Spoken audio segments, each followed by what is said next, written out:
సకల చరాచర జీవజాలం నేనే, దివ్య దానవలోకం నేనే, మత్స్యాది సర్వావతారాలు నేనే, సృష్టి స్థితి లయకారకులైన బ్రహ్మ విష్ణు రుద్రులు నేనే, కాలస్వరూపులైన సూర్యచంద్రులు నేనే, పర్వతాలు, అరణ్యాలు, వర్షామేఘాలు, విద్యుల్లతలు, పంచభూతాలు నేనే. సమస్త బ్రహ్మాండాలు నాలోనే పరిభ్రమిస్తున్నది. విజ్ఞానైశ్వర్యకారిణులైన సరస్వతి మహాలక్ష్ములు నా అంశలే.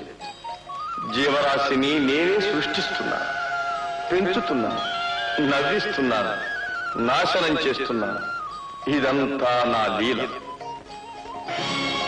నిరంతర ధర్మశీలురై నన్నెరిగి నా పాదాలు సేవించే పుణ్యచరిత్రులు నాలోనే లీనమవుతున్నారు.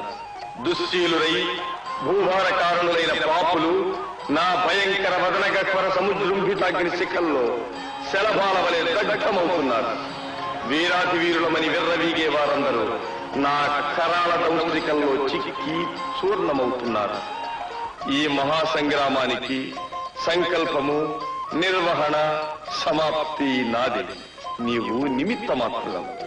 ఈ సత్యాన్ని గ్రహించలేక కామ క్రోధ లోభ మదమాశ్చర్యాలకు లోనై మానవ కోటి సతమతమవుతున్నది. అడుగో కుమారుడని నీవు భ్రమించే జీవుడు చంద్రాంశలో జన్మించి జన్మకార్యం నిర్వర్తించి చంద్రలోకంలో విహరిస్తున్నాడు. పిలు.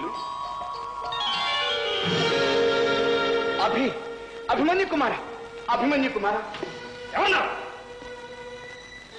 నేను నీ తండ్రిని, అర్జునుని నాయన. ఏమిటి, నీవు నా తండ్రివా? అవును కుమారా. అదంతా నీ భ్రమ. నీవెవరో నేనెవరు? నేను నీకేమీ కాను.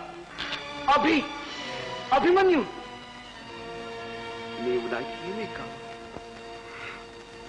నేను నీకేమీ కాను. గ్రహించావా ఫల్గుణ?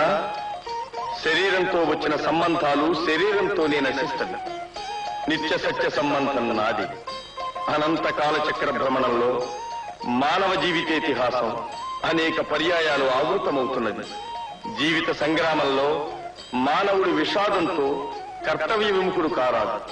నిశ్చల చిత్తంతో స్వధర్మం నెరవేర్చిన వారికి అపజయము, ఆవేదన లేవు. సర్వదా సర్వత్రా విజయమే, విజయమే.